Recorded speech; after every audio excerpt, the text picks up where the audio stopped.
Good morning, all. Welcome to Learners Academy.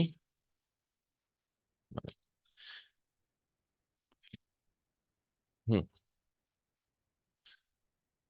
तो हम लोग करीब करीब एंड ऑफ द एक्सरसाइज पे पहुंच चुके हैं। कुछ अच्छे क्वेश्चन हैं लास्ट में।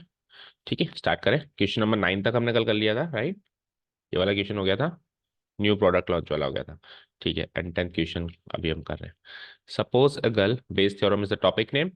Bayes theorem and theorem of total probability, जिसमें से थ्योरम ऑफ टोटल प्रोबेबिलिटी का डायरेक्ट क्वेश्चन तो एक ही मिला, पहला ही पहला। बट इनडायरेक्टली हर एक क्वेश्चन में टोटल प्रोबेबिलिटी तो निकाल ही रहे कि नहीं निकाल रहे, बताओ? क्योंकि जो नीचे डिनोमिनेटर में रखते हो टोटल प्रोबेबिलिटी तो है एक तरीके से ना। बस अपने को ये सोचना पड़ेगा कि किस क्वेश्चन में तो टोटल प्रोबेबिलिटी नीचे वाली डिनोमिनेटर वाली पूछी है और किस में समथिंग बाय समथिंग करके प्रोबेबिलिटी पूछी है ना। आइए, question number 10। Suppose a girl throws a die, if she gets a 5 or 6, the she tosses a coin 3 times and notice the number of hits.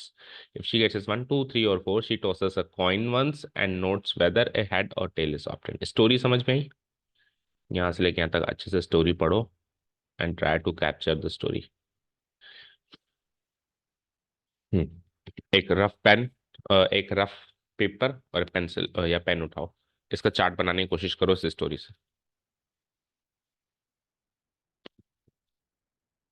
रफली एक चार्ट बनाने की कोशिश करो।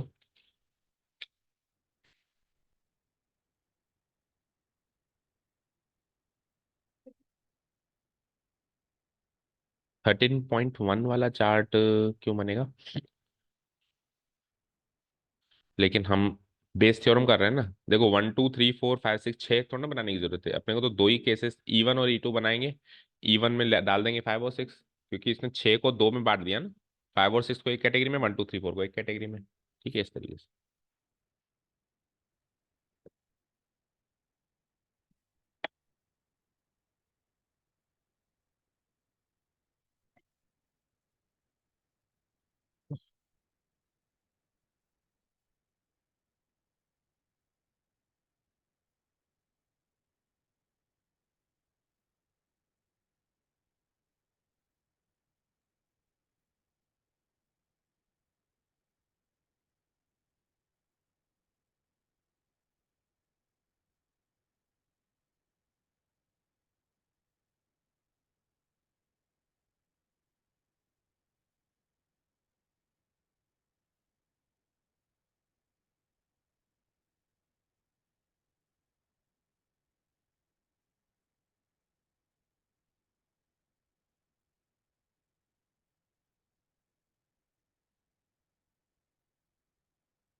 हम्म बना कुछ?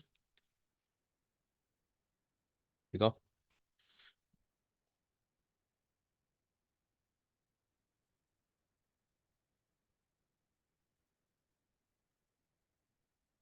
अगर 5 और 6 आता है तो वो कॉइन को 3 बारी टॉस करती है and notes the number of heads.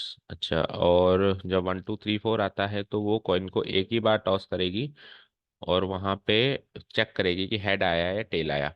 अब इफ शी ऑप्टेन एग्जैक्टली 1, यानी फाइनल रिजल्ट है कि एक हेड आना। फाइनल रिजल्ट है कि एक हेड आना।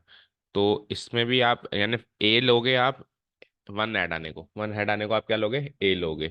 ठीक है ना, तो फाइनली रिजल्ट, सबसे पहले तो फाइनल रिजल्ट लगाओ आप ए। और फिर एक हेड यहाँ से कैसे आ सकता है और यहाँ से कैसे आ सकता है वो सोचो। देखो। हम्म ऐसे तो ना होगा। अपन बेस थ्योरम में कैसा चार्ट बना रहे थे वैसा बनाना। बेस थ्योरम वाला चार्ट बनाओ, इसको दो में डिवाइड करो, 5 और 6 को E1 मान लो, और 1 2 3 4 को E2 मान लो। दो हाइपोथेसिस ये हो गए। अब 5 और 6 आकर एक हेड आने की संभावना, और 1 2 3 4 आकर एक हेड आने की संभावना। सोचो कि 5 और 6 आएगा तो एक हेड आने की संभावना क्या होगी, और 1 2 3 4 आएगा तो एक हेड आने की संभावना क्या होगी, वो सोचो।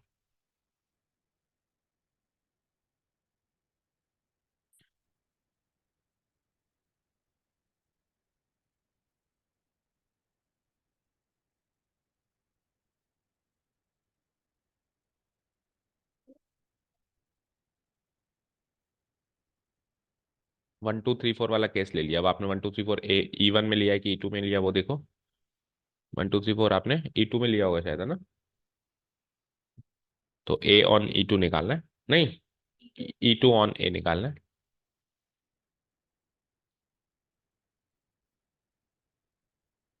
ठीक है, वो तो कर लोगे, चार्ट सही बन गया कि वो दिखा दो, कैलकुलेशन तो कर लेंगे।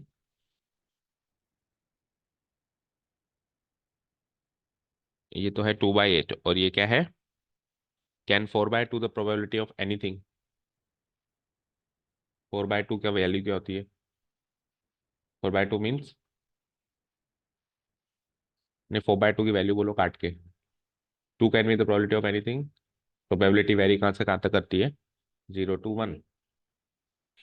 तो 200% चांसेस तो हो ही नहीं सकते ना, 100% चांसेस होते हैं। हाँ, अब बताओ, नहीं बन पा रहा है। तो ऐसे नया क्वेश्चन आएगा, जैसे ये नया क्वेश्चन है, हमने इतने सारे बेस थ्योरम के क्वेश्चन कर लिए, बट फिर भी अब अभी तो मैंने आपको ये भी हिंट दे दिया कि बेस थ्योरम का क्वेश्चन है। एग्जाम में तो हमको ये भी नहीं पता होगा कि ये बेस थ्योरम का क्वेश्चन है क्या, तो हम पता नहीं क्या ही कर रहे होंगे। चलो अब सुनो यहाँ पे ध्यान से। एक गर्ल ने एक डाय को थ्रो किया, तो अगर 5 और 6 आता है, तब वो कॉइन को 3 बारी टॉस करेगी। ठीक है, और 3 बारी टॉस करके उसमें कितने हेड्स आए उसको नोट कर लेगी। अब 3 बारी टॉस करने में कितने हेड आ सकते हैं, 0 हेड भी आ सकता है, 1 हेड भी आ सकता है, 2 हेड भी आ सकता है, और 3 हेड भी आ सकता है। तो 3 बारी टॉस करने में जितने भी केसेस होते हैं उनको इसमें डिवाइड करो, 0 1 2 3 पे। इसमें 0 हेड वाले कितने केस हैं, 1 हेड वाले कितने केस हैं, 2 हेड वाले कितने केस हैं, 3 हेड वाले कितने केस हैं। और उसको क्या चाहिए, 1 हेड वाले, एग्जैक्टली 1 हेड वाले। तो इसमें से जो 1 हेड वाला केस है वो तो हो जाएगा फेवरेबल, और टोटल केसेस हो जाएंगे, 3 बारी टॉस करेंगे तो 8 केसेस टोटल हो जाएंगे, 2 का क्यूब।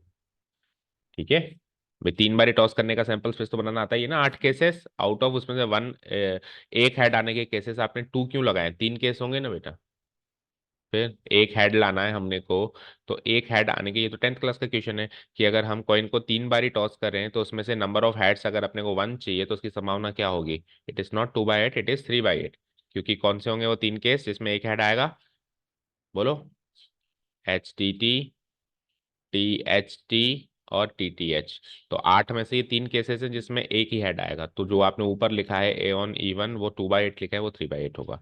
दूसरी चीज आ जाओ, अगर ये तो हो गया पहली तरफ तरफ से आंसर, है ना, जब पहला E1 हुआ था। अब अगर E2 हुआ था, तो E2 में मतलब ये हुआ था, तो उसमें इसने एक ही बार कॉइन को टॉस किया।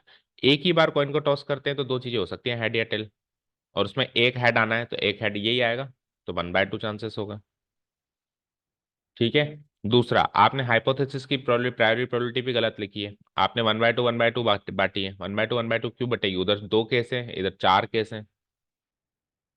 बराबर बराबर कैसे बटेगी, अगर मैं डाई को थ्रो करूंगा तो दो दो चीजें हो सकती हैं, या तो 5 या 6 आएगा, या 1 2 3 4 आएगा, ऐसे कह रहे हो ना। तो 5 और 6 आने की संभावना कम है, 1 2 3 4 की ज्यादा है ना, इसमें 4 लोग हैं ना। तो ये 4/6 है और वो 2/6 है, यानी 1/3 2/3 प्रोबेबिलिटी होगी। प्रायोरी प्रोबेबिलिटी आपने बराबर बांट दी। बराबर क्यों बांटी, बराबर तब बांटती जब इसमें पहले हाइपोथेसिस में और दूसरे हाइपोथेसिस में बराबर केसेस वो लेता। मैंने कहा सृष्टि एक डाय थ्रो करो, अगर 5 और 6 आए तो आप जीते, 1 2 3 4 आए तो मैं जीता, तो मेरे पास 4 केसेस है तो मेरी जीतने की संभावना ज्यादा है ना। आप कैसे कह सकते हो कि दोनों की बराबर है, तो दोनों चीजें गलत है। चलो, इसको हम ऐसे करेंगे। सबसे पहले हमारे पास एक डाय है, ठीक है। चलो उससे पहले हम इवेंट्स मानते हैं सबसे पहले। तो E1 मान लेते हैं कि जब डाई थ्रो किया था तो उसके अंदर 5 या 6 आया था, है ना। शी गेट्स से 5 और 6। तो एक minute, what's probability that she threw 1 2 3 4 with the tie. तो यहीं से लो, ये लास्ट वाला जो होता है यही होते हैं हाइपोथेसिस, है ना। जिसकी प्रोबेबिलिटी पूछता है वही हाइपोथेसिस होता है लास्ट में, है ना। तो she threw 1 2 3 4 with the die, है ना। तो E1 ले लो, E1 में आप 5 और 6 लोगे या 1 2 3 4 लोगे, डिसाइड करो। 5 और 6 लोगे, ठीक है, वो आपकी इच्छा है, कैसे भी ले सकते हो। E1 ले लिया मैंने कि the girl through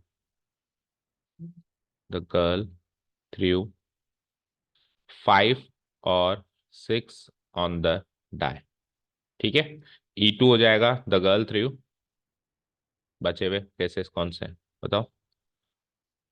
E E2 हो जाएगा द गर्ल थ्रू 1 2 3 और 4 ऑन द डाई। डन, ठीक है। चाहो तो आप प्रायोरिटी प्रोबेबिलिटी यहीं से ही निकाल लिया करो। सो प्रोबेबिलिटी ऑफ E1 क्या हो जाएगी और प्रोबेबिलिटी ऑफ E2 क्या हो जाएगी। तो 5 या 6 आता है तब E1 है, और देखो और में प्लस होता है। अब 5 आने की संभावना 1/6, 6 आने की संभावना 1/6, तो 1/6 ऐसे भी देख सकते हो, एक्जियोमेटिक अप्रोच भी लगा सकते हो, है ना, कि अलग अलग आइटम की अलग अलग जोड़ ली। तो 1/6 और वैसे भी देख सकते हो, दो favourable outcomes out of 6, that means 1/3। और E2 की क्या हो जाएगी, 4 फेवरेबल आउटकम्स आउट ऑफ 6, सो 2/3। तो ये हो गई प्रायोरिटी प्रोबेबिलिटी। अब रिजल्ट क्या चाहिए आपको, रिजल्ट चाहिए कि नंबर ऑफ हेड्स एग्जैक्टली 1 होने चाहिए ना।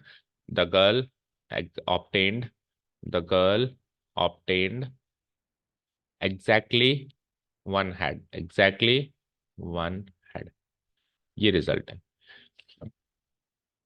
ठीक है। चलो अब हम चार्ट बनाना शुरू करें। तो let's say this is the die, starting वाला डाई। और डाई से हमने दो हाइपोथेसिस बना लिए। एक हाइपोथेसिस है कि 5 या 6 आना, 5 और या ऑब्लिक लगा देता हूँ, 5/6 आना। एक है कि 1/2/3/4 आना, ये दो रिजल्ट हैं। तो इस रिजल्ट आने की संभावना और इस रिजल्ट आने की संभावना हमने निकाल भी रखी है, लिख देता हूँ। प्रोबेबिलिटी ऑफ E1 क्या निकाली है हमने, 1/3। और प्रोबेबिलिटी ऑफ E2 हमने क्या निकाली है, 2/3, ठीक है। ओके नाउ, अब ये इवेंट हो गया और एग्जैक्टली 1 हेड आएगा उसकी संभावना। तो इसके बाद हुआ क्या था, 5 और 6 आने के बाद आपको कॉइन मिला था, इसमें भी आपको कॉइन मिला था, लेकिन इसमें आपको 3 कॉइन मिले थे। कितने कॉइन्स मिले थे, 3 कॉइन्स मिले थे। और इसमें आपको कितने मिले थे, एक ही कॉइन मिला था, 1 कॉइन मिला था, है ना। अब जब 3 कॉइन्स मिले थे तो 3 कॉइन्स में क्या सैंपल स्पेस, चाहो तो सैंपल स्पेस बना लो, 3 कॉइन्स में क्या सैंपल स्पेस बन सकता है, HHH HHT वाला बनेगा, है ना, बना दो चलो। HHH, फिर ये तो 3 हेड्स हो गए, 2 हेड्स HHT HTH THH, फिर 1 हेड वाला जो हमको चाहिए था HTT, फिर THT, फिर TTH, और लास्ट में 0 नंबर ऑफ हेड्स यानी कि TTT। ये सारा तामझाम होगा अगर 3 हेड्स, अगर 3 कॉइन्स टॉस करेंगे तो। इधर आ जाओ, इधर तो एक ही कॉइन टॉस कर रहे हैं हम, तो इधर क्या होगा, ओनली H, T, कॉइन एक ही टॉस कर रहे हैं, तो यही सैंपल स्पेस बनेगा इसका। डन। अब इधर से नंबर ऑफ हेड्स 3 चाहिए, इधर से भी नंबर ऑफ हेड्स 3 चाहिए, ठीक है ना। तो देखो इधर से तो नंबर ऑफ हेड्स 3 आने की जो संभावना होगी उसको क्या लिखूंगा, probability of A on E1। भाई E1 हो गया, E2 सॉरी, E2, E2 हुआ था, उसके बाद नंबर ऑफ हेड्स एक मिला, तो उसकी संभावना कितनी हो जाएगी, 1/2, 1/2 हो जाएगी, समझ गए। 1/2 की होगी क्योंकि दो केसेस हैं। अब उसको भूल जाओ, इसका इस पे कोई इफेक्ट नहीं होता, है ना। अब आप अलग से इस यहां तक जो हुआ उसको भूल जाओ, अब आप इधर आ गए हो। तो आप इधर सोचो कि कॉइन को दो बार, एक बार टॉस करेंगे तो एक हेड आने की संभावना हाफ होगी और एक टेल आने की संभावना भी हाफ होगी, ठीक है ना। अब फिर उस वाले केस में सोचो एक हेड आने की संभावना, ये तो हो गई इस वाले केस से। अब इस वाले केस से सोचो क्या, वही एक हेड आने की संभावना, उसको बोलेंगे क्या पहले तो वो बताओ, probability of A on E1। तो यहां से एक हेड आने वाले मेरे फेवरेबल केसेस कौन से हो गए, मैं छांट लेता हूँ। एक ये नहीं, यहां से एक हेड, दूसरा हेड, तीसरा हेड, तो ये 3 केसेस हो गए मेरे फेवरेबल। आउट ऑफ 8, तो इसकी प्रोबेबिलिटी क्या हो गई, 3/8। डन। अब ये होके ये हुआ, ये होके ये हुआ, और फाइनली मेरे को एक नंबर सिंगल हेड मिल गया, ठीक है ना। ये करना है, ठीक है। फिर हमको फाइनली क्या करना है, यहां से और यहां से मिला के प्रोबेबिलिटी ऑफ ए बनाना है, ठीक है। वो कैसे बनेगा, 1/3 इंटू 3/8 प्लस 2/3 इंटू 1/2, ये तो जाएगा टोटल प्रोबेबिलिटी। उसमें से आपको कौन सा केस चाहिए, 1 2 3 4 वाला, E2, तो यानी कि 2/3 इंटू 1/2 ऊपर आ जाएगा और ये टोटल नीचे आ जाएगा। समझ आया, ठीक है। नाउ हमको चाहिए प्रोबेबिलिटी, उसकी लाइन लिख लेता हूं मैं। Probability, she obtain exactly one head given that she threw 1 2 3 4 with the tie, है ना। The girl obtained exactly one head, exactly one head. Final जो प्रोबेबिलिटी यहाँ पे लिखते हैं वो एक ही होती है ना, प्रोवाइडेड दैट, नहीं उल्टा लिख दिया मैंने, इफ शी ऑप्टेंड है ना, तो ये तो रिजल्ट तो आ चुका है ना। प्रोबेबिलिटी किसकी चाहिए होती, हाइपोथेसिस की, तो उसको क्या कौन सी वाले की चाहिए, what is the probability that she threw 1 2 3, तो ऐसे लिखना पड़ेगा, द गर्ल थ्रू, ऊपर वाला ये सेकंड वाला, द गर्ल थ्रू 1 2 3 और 4 with the die, with the die, है ना। अब गिवन दैट रिजल्ट हो चुका है, तो रिजल्ट हो चुका है, given that she obtained exactly one head, she obtained exactly one head. बस सिंपल सी बात है, ऐसे सोचो कि एक हेड आने का कारण ये वाला केस भी बन सकता है, ये वाला केस भी बन सकता है, क्योंकि अगर 5 और 6 आया था तो आपको 3 कॉइन्स मिले थे, तो 3 कॉइन्स से भी तो आप एक हेड ला सकते हो। किसी ने कहा एक हेड आना आपकी जीत है, तो अगर आपने डाई में 5 और 6 किया था तो आपको 3 कॉइन्स मिले थे, कितने मिले थे, 3। तो 3 कॉइन्स में से को भी तो आप एक एक करके उछाल के एक हेड ला सकते हो। और अगर आपने 1 2 3 4 लाया था डाई में, तो आपको एक ही कॉइन मिला था, तो वहां से भी आप एक हेड ला सकते हो। तो अब सवाल ये है कि एक हेड तो आ गया था, लड़की तो जीत गई थी, तो क्या चांसेस हैं कि पहला वाला या दूसरा वाला केस हुआ था कि उसको 1 2 3 4 आया था और उसको एक ही हेड मिला था, एक ही कॉइन मिला था उछालने के लिए, ठीक है। दैट इज, इसको लिख देंगे हम, इसको लिख देंगे प्रोबेबिलिटी ऑफ, बोलो क्या लिखेंगे, E2 ऑन ए, और इसको निकालेंगे प्रोबेबिलिटी ऑफ E2 पहले, ए ऑन E2 डिवाइडेड बाय, ये वाला केस तो आएगा ही आएगा, ए ऑन E2, ये वाला केस तो आएगा ही आएगा, प्लस फर्स्ट वाला case low, probability of E1 multiplied by probability of A on E1। Fine, चलो लेट्स फिल द डेटा। तो E2 की प्रोबेबिलिटी क्या थी, 2/3, ऊपर वहां पे भी लिखी हुई है आपने, multiplied by A on E2 की 1/2, 1/2, तो ये 2/3 इंटू 1/2 तो आएगा ही आएगा, प्लस इधर आइए, E1 की 1/3 इंटू, और ये क्या थी, ए ऑन E1 कितना था, 3/8। तो अब नीचे वाला 3 किसी का ही मत काटो, एक साथ काट दो, 3 से 3 3 3, तो 3 जगह कैंसिल, 3 3 3, और देखो 2 से 2 कैंसिल करोगे, ठीक है, 2 से 2 यहाँ कैंसिल हो जाएगा, यहाँ कैंसिल हो जाएगा, लेकिन यहाँ 3/8, तो ये तो ऊपर तो 1 बन गया, नीचे ये 3/8 +1, तो 3/8 +1 करूंगा तो इट इज 11/8, 8 ऊपर आ जाएगा तो 8/11 आंसर।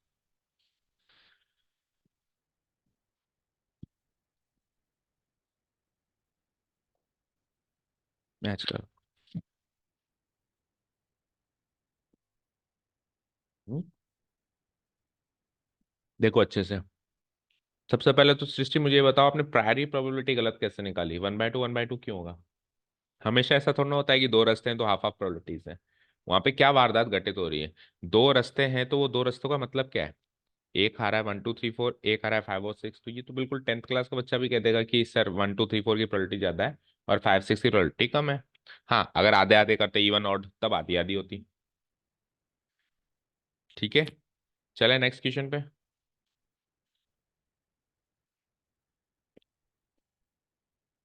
क्वेश्चन नंबर 11,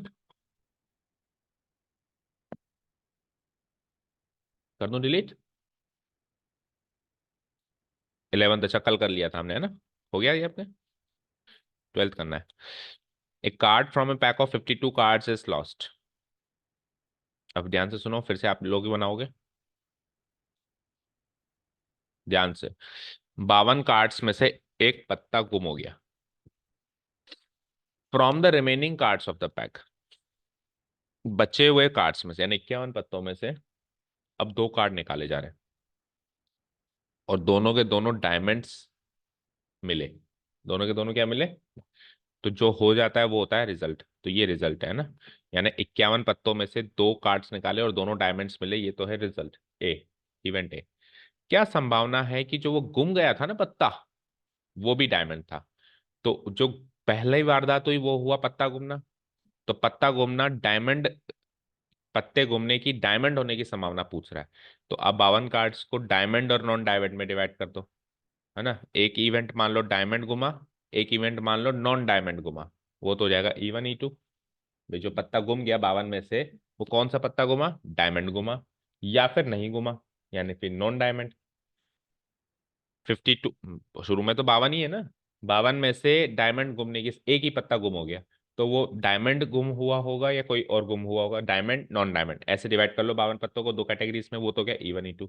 अब अगर डायमंड गुम हुआ तो बचे हुए पत्तों में से अब दो पत्ते फिर निकालें और डायमंड आने की संभावना। और डायमंड गुम नहीं हुआ तो दो पत्ते निकालें और उसमें से दोनों डायमंड आने की संभावना, वो हो जाएगा A on E1 और A on E2। करो, ट्राई करो। अब ये मैंने उस दिन बताया था, पूरे कार्ड्स का रिवीजन करके आना। डायमंड कितने होते हैं बताओ? 13। चलो शुरू हो जाओ। आपको बहुत ज्यादा दे दिए मैंने, 2 मिनट। ये बताओ कि कितने डायमंड्स होते हैं 52 में से? 13। तो अगर एक पत्ता गुम हो गया तो फेवरेबल केसेस 13, 13 में से हुआ होगा। डायमंड के गुम होने की संभावना आउट ऑफ 52, 13 बाय भाई डायमंड्स कितने होते हैं, फेवरेबल केसेस कितने हो गए? 13, 1/4। अब मान लो डायमंड नहीं घुमा था, कोई और नॉन डायमंड पत्ता घुमा था, तो नॉन डायमंड पत्ते कितने में? 52 में से 13 घटाया तो 39। 39 आउट ऑफ 52। 39 आउट ऑफ 52 कितना किया आपने, ये बताओ? 39 आउट ऑफ 52 किया तो फिर आपने कैलकुलेशन मिस्टेक करी है। 39 आउट ऑफ 52 13 से काटो ना, 13 3 जा 39, 13 4 जा 52, 3/4। तो 1/4 प्लस 3/4 हो गया ना 1। भाई एक चौथाई पत्ते डायमंड होते हैं तो तीन चौथाई पत्ते नॉन डायमंड हैं, सिंपल सा लॉजिक है। चार सूट्स है ना हमारे पास, उसमें से एक सूट ही तो डायमंड है, बाकी तीन सूट से कुछ और है। तो 1/4 प्लस 3/4, ये तो हो गई प्रायोरी प्रोबेबिलिटीज। अब आगे का फिर सोचना है, बताओ आगे का क्या सोचा? आगे का नहीं आ रहा? तो आगे फिर मतलब आपके क्लास 11th की नॉलेज पक्की नहीं है कि दो पत्ते कैसे निकालते हैं, कैसे प्रायोरी प्रोबेबिलिटीज, ओ कैसे हम सीक्वेंस में दो एक्शंस करते हैं, ये अपन ने क्लास 11th में सीखा था। हम्म। ना, 51 में से एक पत्ता तो गुम हो गया। पहले तो 52 पत्ते हैं, उसमें से अपन ने एक पत्ता गुम कर दिया। अब E1 है कि वो डायमंड गुम हुआ था। तो अब 51 पत्ते बचे, तो 51 पत्तों में से बाकी सब पत्ते हैं, बस एक डायमंड मिसिंग है। यानी कि चार सूट्स पूरे हैं, वो बचे हुए तीन सूट्स तो पूरे हैं, और एक जो सूट है डायमंड उसमें से एक पत्ता गायब है। 51 पत्ते हैं और उस 51 पत्ते में से सीक्वेंस में से दो पत्ते निकाल रहे हैं साइमल्टेनियसली। साइमल्टेनियसली हम दो पत्ते निकाल रहे हैं, दोनों के दोनों अगेन डायमंड्स आने चाहिए, इसकी संभावना सोचो। 51 में से दो पत्ते निकाले और दोनों के दोनों क्या आने चाहिए? डायमंड्स आने चाहिए, इसकी संभावना सोचो। और फिर सेकंड केस में 51 पत्ते ही हैं, उसमें भी दोनों के दोनों डायमंड्स आने चाहिए, लेकिन पहले वाले केस में 12 ही डायमंड्स बचे हुए हैं और दूसरे वाले केस में पूरे 13 के 13 डायमंड्स बचे हुए हैं, क्योंकि नॉन डायमंड गुम हुआ पत्ता था। ये सोचो।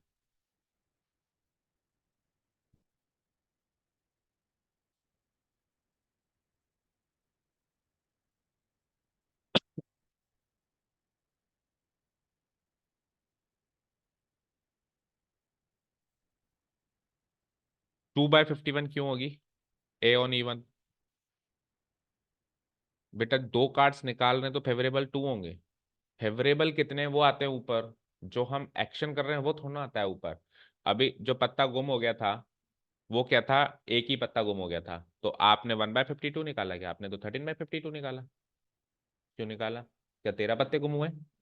ऊपर फेवरेबल केसेस, वो जो वारदात हो रही है उसको फेवर करने वाले कितने केसेस हैं, ऐसे नहीं कि दो पत्ते निकाल रहे हैं तो 2 हो जाएगा मेरा फेवरेबल केसेस।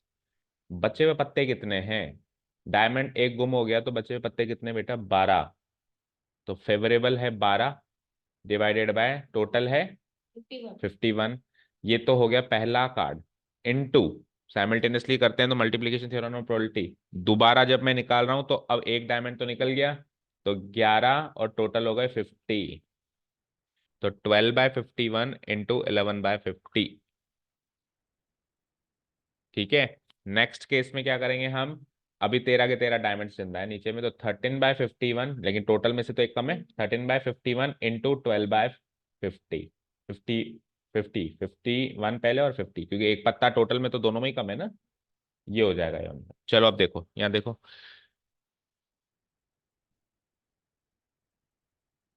सबसे पहले हमारे पास एक पत्ता है जो डेक में से गुम हो गया। लेट्स से ये तो पहले तो हम E1 E2 मान लेते हैं। तो इवेंट E1 मैंने मान लिया है कि लॉस्ट कार्ड जो पूछता है, find the probability that the lost card being a diamond, the lost card is a diamond, E2 and then result. इनका कंसिडरेशन कर लेते हैं। The lost card is a diamond,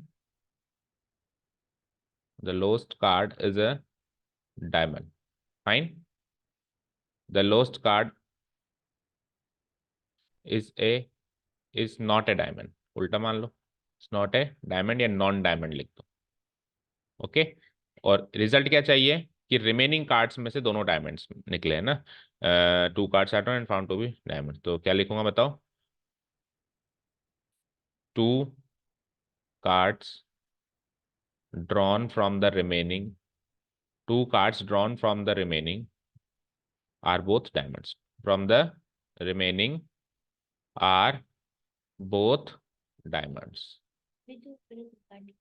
हाँ, एक गुम हो गया तो रिमे, हाँ, फ्रॉम द रिमेनिंग, आगे पढ़ो ना, from the remaining cards of the pack 2 cards are drawn, और वो दोनों ही डायमंड निकले।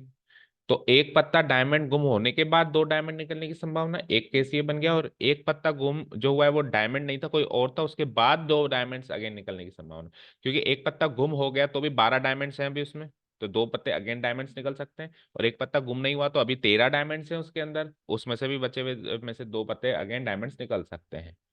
ठीक है, समझ आया। चलो अब इसका चार्ट बनाए। तो let's say this is the deck, ये 52 पत्तों का डेक है। यहां से एक पत्ता गुम हुआ, सबसे पहले की केस ये बना, एक पत्ता गुम हो गया।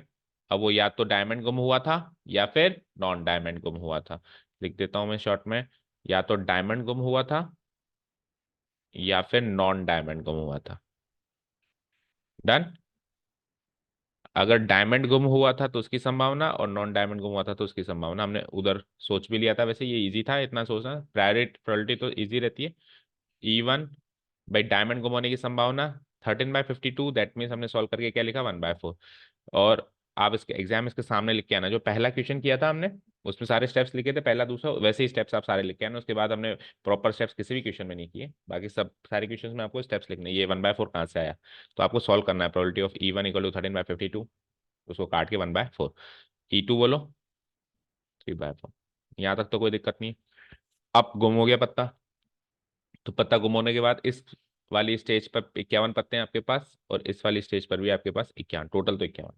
अब इन 51 में से जिसमें से एक डायमंड मिसिंग है, अभी 12 ही डायमंड बचे हैं, 2 पत्ते निकालने, और दोनों डायमंड निकलने चाहिए, दोनों के निकलने चाहिए, डायमंड निकलने, समझ आया। तो इसको मैं कहूंगा probability of A on E1, क्या कहूंगा, probability of A on E1। चलो, टोटल पत्ते बचे हैं मेरे पास 51, उसमें से डायमंड चाहिए, डायमंड कितने बचे, 12, क्योंकि एक तो निकल चुका है, एक तो गुम हो चुका है मतलब, तो 51 बटे, अब आप 2 लगा रहे हो, 2 तो तब लगाता जब 2 ही डायमंड बचते, फेवरेबल केसेस है यहाँ पे, फेवरेबल केसेस है, ओके। तो कितने बचे हैं, 12 बचे हैं, तो ये एक डायमंड निकलने की संभावना, इनटू साइमल्टेनियसली जब 2 एक्शन करते हैं, तो पिछली एक्सरसाइज में सीखा है कि दोनों एक्शन की प्रोबेबिलिटीज का प्रोडक्ट होता है, मल्टीप्लीकेशन थ्योरम ऑन प्रोबेबिलिटी। ठीक है। तो इधर क्या लिख दूंगा मैं, 50, और 51 में से एक और निकल गया ना 50, और डायमंड भी एक निकल चुका है तो एक 11, तो ये हो जाएगा ए ऑन E1। ठीक है, चलो ए ऑन E2 बनाते हैं, probability of A on E2 बनाते हैं, तो अब 51 पत्ते ही बचे हैं यहाँ पर भी इस आते आते। 51 पत्तों में से लेकिन 13 डायमंड अभी हैं, क्योंकि उसमें से नॉन डायमंड वाला पत्ता था जो लॉस्ट था, कोई और पत्ता गुम हुआ है। तो 13 बचे हैं पूरे डायमंड, लेकिन अब एक डायमंड निकल गया, तो 50 में से 12। ठीक है। अब फाइनली मेरे पास 2 डायमंड मुझे मिले हैं, यानी ए इवेंट घटित हो चुका। ठीक है, तो वो किससे हुआ होगा? या तो E1, probability of E1 into probability of E1 multiplied by probability of A on E1, इसका कंट्रीब्यूशन भी है इसमें। और या फिर probability of E2 multiplied by probability of A on E2, इसका कंट्रीब्यूशन भी हो सकता है। ठीक है, अब आपको क्या चाहिए? प्रोबेबिलिटी। हाइपोथेसिस की कोई ना कोई प्रोबेबिलिटी फाइनली पूछी जाती है, तो उसने क्या कहा था? Lost card being a diamond. तो ऊपर वाला मतलब E1 चाहिए आपको। The lost card is a diamond, lost card is a diamond given that की रिजल्ट हो चुका है। गिवन दैट रिजल्ट जो भी है छाप दो। given that two cards drawn are born, further two, given that further two cards, आगे जब 2 कार्ड्स निकाले गए वो दोनों diamonds, further two cards drawn are both diamonds, are both diamonds। कोई डाउट बताओ? ये क्यों बंद हो गया?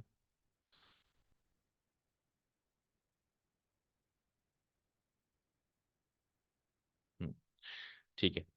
चले, इक्वल टू इसको लिखूंगा, मतलब इसको तो दैट इज करके लिखूंगा। क्या इसकी नोटेशन रहेगी? प्रोबेबिलिटी ऑफ E1 ऑन ए, और फॉर्मूला आप जानते ही हो, probability of E1 multiplied by probability of A on E1 divided by, एक बार ये का यही, probability of E1 into A on E1। अगर आपने चार्ट अच्छे से बना दिया तो ये तो बहुत ही सरल सी चीज है, जो करीब करीब आपको रट ही चुकी होगी। Probability of A on E2। Fine, चलो इसको सॉल्व करते हैं। तो E1 की संभावना क्या थी? 1/4 इंटू ए ऑन E1 की संभावना क्या थी? वो पूरा तामझाम 12/51 इंटू 11/50। एक बार तो ये का ये case as it is, 1/4 into 12/51 into 11/50 plus, अब दूसरा तामझाम उठाओ, उसमें क्या हो जाएगा? 3/4 इंटू आगे वाली प्रोबेबिलिटी क्या है? 13/51 इंटू 12/50। डन। अब देखो क्या क्या काटोगे, 4, 51 और 50 तो तीनों में आ रहे हैं। 4, 51, 50, 4, 51, 50, 4, 51, 50। तो 12 इंटू 11 करना है ऊपर। 12 इंटू 11 करो, 11 टू जा 22, रिमाइंडर 2, 11 जा 11 एंड 2 13। तो 12 इंटू 11 इधर भी करोगे 132, प्लस इधर 13 इंटू 12 इंटू 3 करो। तो कैसे करूँगा? तो 13 3 जा 39, और 39 इंटू 12 करो। 39 इंटू 12, 12 9 जा 108, रिमाइंडर 10, और 12 3 जा 36, 36 और 10 बचा था 46। So it's like 132 by, add करो, 468 में 32 ऐड किया तो 500, 500 600 हो गए। और किससे कट जाएगा ये? 12 से कट जाएगा। 12 1 जा 12, 12 1 जा 12, और नीचे 50, 11/50 चेक करो। ठीक है, ठीक है। चलो चलें नेक्स्ट क्वेश्चंस पे। अब नीचे वाला जो क्वेश्चन वैसे एमसीक्यूज में दे रखा है मुझे, लेकिन वो एमसीक्यूज के लेवल का मत समझो, अच्छे लेवल का क्वेश्चन है ना। इस एक्सरसाइज से जस्ट पहले एक एग्जाम्पल दे रखा है, उस पर बेस्ड ये क्वेश्चन है। एक्सरसाइज स्टार्ट हुई है, वहाँ उससे जस्ट पहले एक एग्जाम्पल दे रखा है, उस पर बेस्ड है। तो अभी तो अपन ये क्वेश्चन करेंगे, लेकिन उस एग्जाम्पल को आप इंपॉर्टेंट मार्क कर लो, घर जाके एक बार देखना जरूर। देखिए अभी 13th, प्रोबेबिलिटी दैट ए नाम का कोई व्यक्ति है वो सच बोलता है, उसकी संभावना है 4/5। ए नाम का कोई व्यक्ति है, वो सच बोलने की संभावना 4/5 है, तो झूठ बोलने की क्या हो जाएगी? 1/5। ये तो हो जाएंगी प्रायोरिटी प्रोबेबिलिटीज। ठीक है ना, सिंपल सा लॉजिक है। आगे बढ़ते हैं।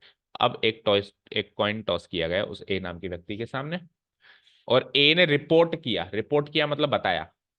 ए ने क्या बताया? कि हेड आया है। अब या तो वो सच बोल रहा होगा या झूठ बोल रहा होगा। तो क्या संभावना है कि वाकई में हेड है? तो वाकई में हेड है, दैट मीन्स वो सच बोल रहा है। ठीक है, समझ में आया? नहीं आया? चलो, तो देखो, प्रायरी प्रोबेबिलिटीज हो जाएगी कि सच बोलना और झूठ बोलना। तो E1 हो जाएगा the person speaks truth.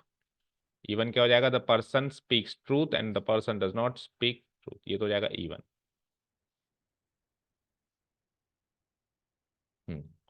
E1 हो जाएगा और E2 हो जाएगा और रिजल्ट, तीन चीजें अगेन। तो अगर बेस थ्योरम के क्वेश्चन में अगर क्वेश्चन छोटा आ जाए ना तो डिफिकल्ट है, और चार पांच लाइन का बड़ा आ जाए ना तो आसान है उल्टा, क्योंकि डेटा ज्यादा है उसमें और उसमें डेटा सब सोचना पड़ता है। और प्लस इसमें आइडेंटिफाई भी नहीं होता है कि ये बेस थ्योरम का है या नहीं है, उसमें तो तीन चार लाइन का आते पता चल जाता है कि ये बेस थ्योरम का क्वेश्चन है। ठीक है, तो E1 लिख देता हूं, the person speaks the truth,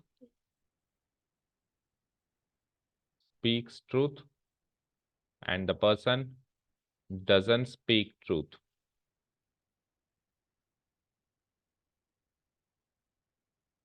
या फिर स्पीक्स लाई, ऐसे भी कह सकते हैं।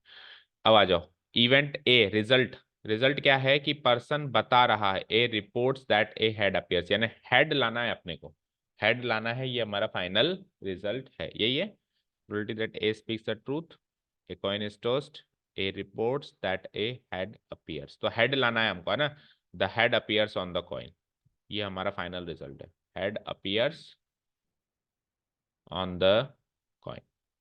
चलो बनाना शुरू करें चार्ट। तो ये तो है वो पर्सन, या तो ये सच बोलता है या फिर झूठ बोलता है, तो E1 और E2 हो जाएगा, सच बोलना और झूठ बोलना।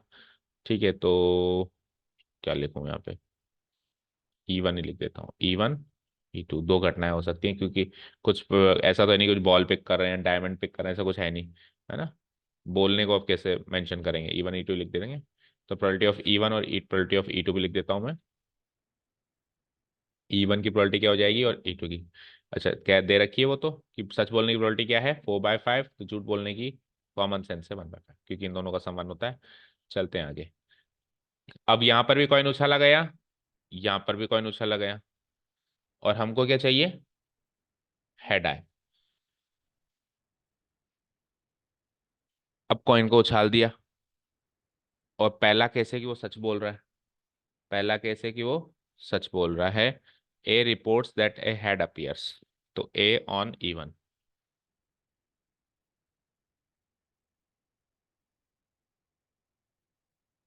देखो हमने सब कुछ गलत कर दिया, ये तो देखा ही नहीं उसको चाहिए क्या, probability that actually there was a head.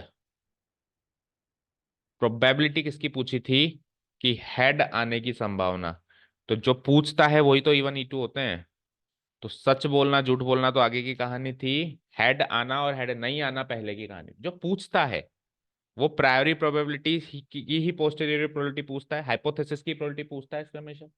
तो E1 और E2 ये नहीं होगा सच बोलना झूठ बोलना, E1 E2 क्या होगा, हेड आना या टेल आना, हेड आना या टेल आना। तो सारा सब कुछ डिलीट करो, फिर से आइए। E1 तो ले लिया मैंने, हेड अपीयर्स, और E2 ले लिया मैंने, हेड डज नॉट अपीयर्स, या फिर टेल अपीयर्स भी लिख सकते हो, लेकिन टेल का उसने जिक्र नहीं किया तो हम हेड के रेफरेंस में बात करेंगे, हेड डज नॉट अपीयर। और रिजल्ट है सच बोलना, the person speaks the truth, समझे। अब आ जाओ आप, स्पीक्स द ट्रूथ, आपने ये चेक चेक करनी है कि लास्ट में क्या चाहिए उसको। तो एक्चुअली हेड आना उसके झूठ या सच बोलने में थोड़ा डिपेंड करेगा, actually there was a head, वो ऐसे थोड़ा ना कह रहा है कि फाइंड द प्रोबेबिलिटी कि वो सच बोल रहा है कि झूठ बोल रहा है। अगर वो कैसे कहता है ना, find the probability that the person speaks the truth, तो फिर वो E1 E2 सच और झूठ हो जाता। जो फाइनल पूछता है वो हमेशा E1 और E2 से रिलेट होगा, फिक्स है ये चीज, ठीक है ना। ठीक है, क्योंकि प्रोबेबिलिटी ऑफ कॉसेस चल रहा है, तो जो भी पूछा वो कॉस बनाना पड़ेगा। ठीक है, चलिए तो अब आ जाइए, दैट मीन्स स्टार्टिंग अपने को कॉइन से करनी पड़ेगी, किससे करनी पड़ेगी, कॉइन। कॉइन उछाला जा रहा है, तो हेड आना और टेल आना ये तो हो जाएगा हमारा प्रायोरिटी प्रोबेबिलिटीज, हेड आना या फिर टेल आना। ओके, तो हेड आने की टेल आने की ये तो हर कोई जानता है, संभावना क्या होती है 1/2 एंड 1/2। आंसर तो अब उस चार्ट से भी आ जाता है, लेकिन वो चार्ट गलत है, एग्जैक्टली वही, क्योंकि मल्टीप्लाई तो करते हैं, तो इसको इससे मल्टीप्लाई करूं या इसको इससे मल्टीप्लाई करूं बात तो एक ही है, आंसर आ जाता है, लेकिन वो चार्ट गलत था, है ना। और फर्क कब पड़ता, अभी तो बराबर बराबर प्रोबेबिलिटीज हो रही थी तो फर्क नहीं पड़ता इस बार, लेकिन अगर मान लो बराबर बराबर प्रोबेबिलिटीज नहीं है तो फिर चार्ट गलत होते ही आंसर भी गलत आ जाता। ठीक है, आ जाओ, अब सोचो यहां से, ए क्या बताया अपन ने कि पर्सन सच बोलता है, ए इवेंट का मतलब क्या है कि वो आदमी सच बोल रहा है। तो आदमी सच बोल रहा है और वाकई में हेड आया है, इसकी संभावना। इसमें आदमी सच बोल रहा है और हेड नहीं आया है। तो हेड नहीं आया है, हेड नहीं आया है।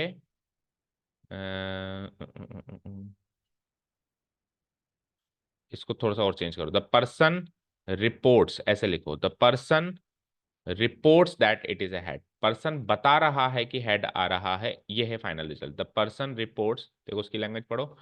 एक coin is tossed, A reports, A यानी वही पर्सन रिपोर्ट कर रहा है कि हेड आता है ना। ये जो हो गया यही तो रिजल्ट होता है। तो हुआ क्या था कि पर्सन ने रिपोर्ट किया, बताया कि हेड आया है ना। The person reports that head appears, that head appears. अब सुनो ध्यान से, वाकई में हेड आया और ए इवेंट हो रहा है कि पर्सन भी हेड बता रहा है, दैट मीन्स वो सच बोल रहा है। हेड नहीं आया, टेल आया, लेकिन पर्सन अभी भी बता रहा है कि हेड आया है, यानी वो झूठ बोल रहा है। समझ गए? तो ए इवेंट है पर्सन का हेड आना बताना। पर्सन ये बता रहा है कि हेड आया है, ये है ए इवेंट। और इस केस में वाकई में हेड आया है। और इस केस में भी पर्सन बता रहा है हेड आया है, लेकिन वाकई में हेड नहीं आया था, टेल आया था। तो यानी कि इस ए ऑन इवन को मैं डिफाइन कर सकता हूं स्पीक्स द ट्रूथ। भाई इसमें जो आया वही बता रहा है। और इसको मैं रिपोर्ट कर सकता हूं भाई ये चीज क्या है, does not speak the truth. इस पूरी बात को मैं ऐसे डिफाइन कर सकता हूं, ठीक है। अब दोनों की संभावना आपको गिवन है, एक की गिवन है, दूसरे की माइनस करके निकालेंगे। भाई सच बोलने की संभावना क्या गिवन है, 4/5, तो झूठ बोलने की क्या हो जाएगी, 1/5। समझ गए? क्लियर है? अब आ जाओ, फाइनली इवेंट ए तो हो गया, यानी कि पर्सन ने तो बता दिया कि ए इवेंट घटित हुआ है। मैं पर्सन ने हेड आया ऐसा बता दिया। अब हमको क्या चाहिए, probability actually head appears, actually head appears even या E2 में से किसी एक की प्रोबेबिलिटी होगी। एक्चुअली हेड अपियर्स, गिवन क्या है कि पर्सन ने भी हेड बताया, given that the person reports that head appears.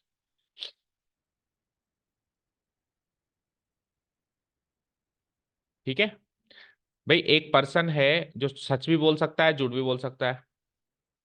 अब वो आके, अगर एक कॉइन टॉस हुआ था और मैं वहां पे नहीं था और मैंने उससे पूछा भी क्या हुआ, हेड आया टेल आया, उसने आके अगर आपको बताया कि हेड आया है, तो हो सकता है कि हेड आया हो सकता है नहीं भी आया, क्योंकि वो तो झूठ भी बोलता है ना।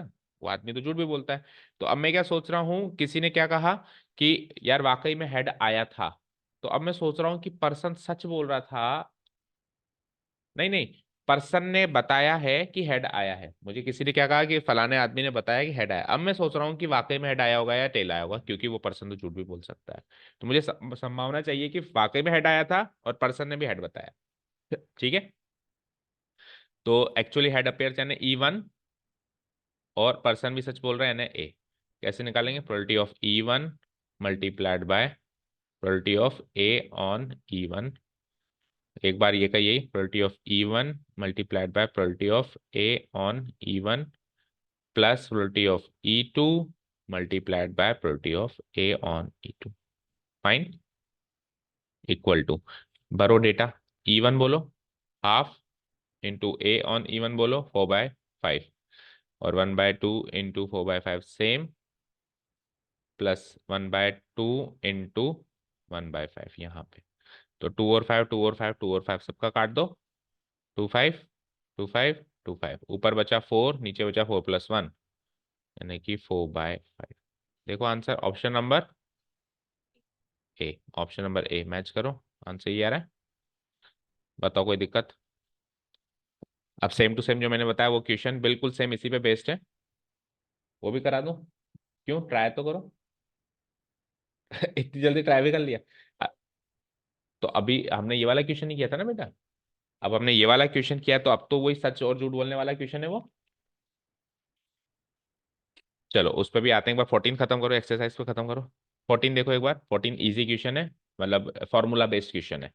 क्या कह रहा है कि ए और बी दो इवेंट्स हैं, ए बी का सबसेट है, और प्रोबेबिलिटी ऑफ बी जीरो नहीं है। प्रोबेबिलिटी ऑफ बी यानी कि एक इम्पॉसिबल इवेंट नहीं है। Then which of the following is correct, तो इनमें से क्या क्या क्या क्या सही हो सकता है। तो देखो तीनों केसेस में A on B, A on B, A on B यही दे रखा है। तो मैं ए ऑन बी की फॉर्मूला एक बार डिराइव कर देता हूँ कि ए ऑन बी एक्चुअली होता क्या है। बताओ probability of A on B क्या होता है। सब जानते हैं कंडीशनल प्रोबेबिलिटी का कैसे है, तो बताओ। तो ये वैसे तो बेस थ्योरम में पता नहीं क्या कर रहा है क्वेश्चन, समझ नहीं आया मुझे। Probability of A on B होता है probability of A intersection B divided by probability of B, जहाँ पे प्रोबेबिलिटी ऑफ बी जीरो नहीं है ऐसा उसने कह दिया, यानी वो इम्पॉसिबल इवेंट नहीं है। अब आपको क्या करना है, ए ऑन बी का इनसे रिलेशन देखना है। Probability of B upon probability of A से रिलेशन देखना है। अच्छा, probability of A on B probability of B divide by probability of A होता है, तो देखते ही गलत लग रहा है, तो कंडीशनल प्रोबेबिलिटी के फॉर्मूले के साथ खिलवाड़ है, क्योंकि जो नीचे यहाँ पे लेटर होता है उसकी प्रोबेबिलिटी तो नीचे होती ही होती है, कुछ भी कर लो। हाँ, अगर आपको गिवन है कि दोनों की प्रोबेबिलिटीज बराबर है तो बात अलग, ऐसा कुछ गिवन है नहीं, तो ए तो देखते ही हटाओ। अब नन ऑफ दिस तो बाद में सोचेंगे, पहले ये देखेंगे कि अब इसकी प्रोबेबिलिटी ए की प्रोबेबिलिटी से छोटी आएगी या बड़ी आएगी या बराबर आएगी। अब आप ऐसे सोचो, जब हम कंडीशनल प्रोबेबिलिटी पढ़ते थे तो मैंने आपको क्या कहा था कि वैसे अपन जनरल प्रोबेबिलिटी निकालें और फिर कंडीशनल प्रोबेबिलिटी निकाले, तो कंडीशनल प्रोबेबिलिटी जनरल प्रोबेबिलिटी से थोड़ी सी ज्यादा आती है। क्यों आती है? क्योंकि हमारा सैंपल स्पेस श्रिंक हो जाता है। कुछ शर्त रख देते हैं कि अब बता, पहले मैंने जनरली पूछा भाई क्या संभावना है, और फिर मैंने श्रिंक करके पूछा तो क्या संभावना है, तो बढ़ जाती है क्योंकि सैंपल स्पेस छोटा हो गया तो टोटल नंबर ऑफ एलिमेंट्स कम हो गए। हालांकि फेवरेबल भी कम हो सकते हैं, ऐसी बात नहीं है, जनरली बोल रहा हूं। तो जनरली के हिसाब से भी देखें तो भी कंडीशनल प्रोबेबिलिटी ज्यादा होती है जनरल प्रोबेबिलिटी से। तो देखो एक ही कंडीशनल प्रोबेबिलिटी है यहाँ पे और एक ही जनरल प्रोबेबिलिटी है, तो ये ज्यादा या बराबर हो सकती है। तो वैसे भी अगर आप जल्दीबाजी में टिक करो तो सी ही टिक करोगे। कम हो सकती है, बहुत ही रेयर चांसेस है ना। लेकिन अभी अपन जब फॉर्मूला से देखेंगे तो हम देखेंगे कम तो हो ही नहीं सकती। अब फॉर्मूला से भी देख ले, तो मुझे बताओ, आपको दे रखा है कि ए बी का सबसेट, अच्छा ये भी तो दे रखा है कि ए बी का सबसेट है। अब ए बी का सबसेट है तो अब बी का चांसेस ही नहीं है। देखो ए बी का सबसेट कैसे होता था कि बी बाहर और ए अंदर, ऐसे ही तो होता था, बी बाहर और ए उसके अंदर, यही तो होता था। ठीक है, आगे बढ़ते हैं। और बी जो है वो जीरो नहीं है। अब मुझे बताओ, इसको मुझे कंपेयर करना है प्रोबेबिलिटी ऑफ ए से। मुझे बताओ प्रोबेबिलिटी ऑफ बी जो है, किसी भी इवेंट की प्रोबेबिलिटी वन या वन से छोटी होती है। इसका रेसिप्रोकल कर दूं तो, पर वन का रेसिप्रोकल, लेकिन वन का रेसिप्रोकल तो वन ही होगा। एक मिनट रुको, प्रोबेबिलिटी ऑफ बी डिनोमिनेटर में चाहिए मुझे, प्रोबेबिलिटी ऑफ ए मुझे ऊपर चाहिए। अच्छा, ए इंटरसेक्शन बी क्या होगा ये बताओ ना। हाँ देखो यहाँ से, अगर ए बी का सबसेट है तो ए इंटरसेक्शन बी ए ही होगा, क्योंकि ए बी का सबसेट है। तो ए और बी का कॉमन एलिमेंट छोटा वाला एलिमेंट होगा, छोटा वाला सेट होगा। ठीक है, तो ए इंटरसेक्शन बी का मतलब हो गया हमें probability of A probability of B. यहाँ तक क्लियर है? ओके। अब कंपैरिजन भी आपको प्रोबेबिलिटी ऑफ ए से करना है। तो सबसे पहले आपको सोचनी पड़ेगी प्रोबेबिलिटी ऑफ बी क्या होगी, तो किसी भी इवेंट की प्रोबेबिलिटी वन या वन से छोटी होती है। ठीक है, तो इसका रेसिप्रोकल कर दूं अगर मैं, तो one divided by probability of B, बोलो। इस एक्शन का मैं इस इक्वेशन का मैं रेसिप्रोकल कर दूं तो one divided by probability of B, और वन का रेसिप्रोकल तो वन ही होता है लेकिन साइन चेंज हो जाएगा।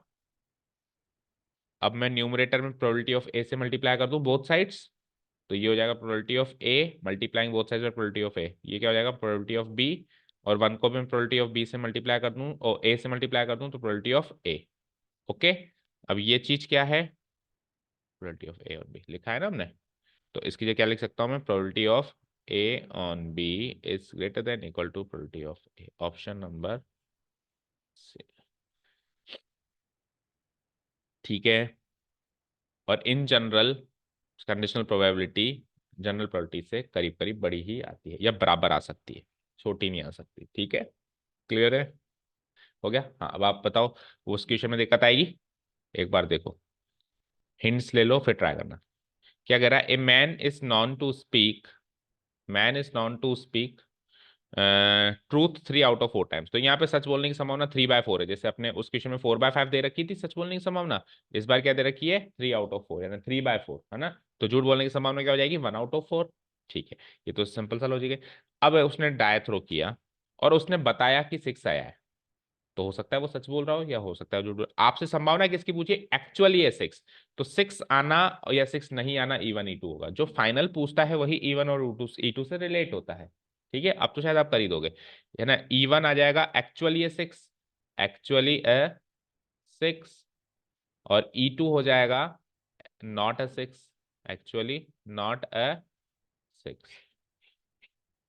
नॉट है 6। तो पहले तो E1 और E2 की संभावना 1/6 एंड 5/6। बोलो, यहाँ से इसकी संभावना क्या हो जाएगी 1/6 और यहाँ से इसकी संभावना क्या हो जाएगी 5/6। प्रायोरिटी प्रोबेबिलिटी निकल गई। अब सच बोलना झूठ बोलना, ठीक है।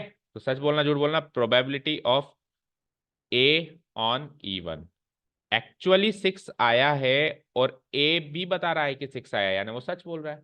सच कितनी बार बोलता है वो 3/4 टाइम्स। ठीक है, हो रहा है पता नहीं हो रहा है ना। यहीं पे मिस्टेक हो गई, तो आप फाइनली 3/4 में मिस्टेक हो गई। जहाँ पे 3/5 ही चल रहा है अभी भी आपका, आउट ऑफ 4 टाइम्स कह रहा है वो। ठीक है, लिखा ही नहीं। अब find the probability that it, sorry, अब ए इवेंट हो रहा है ना, ए बोल रहा है कि 6 आया है, बट 6 तो आया ही नहीं है, E2 इवेंट हुआ था, तो यानी वो झूठ बोल रहा है। तो 1/4 क्या करूंगा, 1/6 इंटू 3/4। अब पूछा क्या था कि एक्चुअली 6, यानी कि probability of E1 on A, E1 on A निकालना है पड़ेगा, तो 1/6 इंटू 3/4 तो रहेगा ऊपर, और ये का ये पार्ट एक बार नीचे, प्लस और 5/6 इंटू 1/4 यहाँ। तो 6 4 6 4 6 4 कट गए सबके, 6 4 6 4 6 4 3 3 + 5 यानी 3/8। चेक करो आंसर, सही। तो इजी है। चलो, तो ओवर एक्सरसाइज फाइनली यहाँ पे हमारा बेस थ्योरम खत्म होता है। अब अगली दो एक्सरसाइजेस जो हैं उसमें से अगली एक्सरसाइज पर्टिकुलरली 13.4 जो एक्सरसाइज है वो आपके स्टेटिस्टिकल पार्ट से रिलेटेड है, मतलब स्टेटिस्टिक्स एंड प्रोबेबिलिटी का कॉम्बो पैक है। क्या कहा मैंने, स्टेटिस्टिक्स एंड प्रोबेबिलिटी का कॉम्बो पैक है। तो इसमें स्टेटिस्टिक्स के मीन वेरिएंस वाले फॉर्मूले रिपीट करने पड़ेंगे अपने को, जो 11th में सीखे थे, और प्रोबेबिलिटी तो चल ही रही है ना। और फाइनल जो एक्सरसाइज आएगी बर्नौली ट्रायल्स, वो परमुटेशन एंड कॉम्बिनेशन का और प्रोबेबिलिटी का कॉम्बो पैक है। ठीक है, and then our probability will be over. तो कल करते हैं फिर हम इसको एक्सरसाइज को स्टार्ट। डाउट्स हैं इसी चैप्टर में, दूसरे चैप्टर किसमें, पूछो। चलो इसको बंद कर दें। Thank you so much for listening to us, have a nice day, keep learning and bye.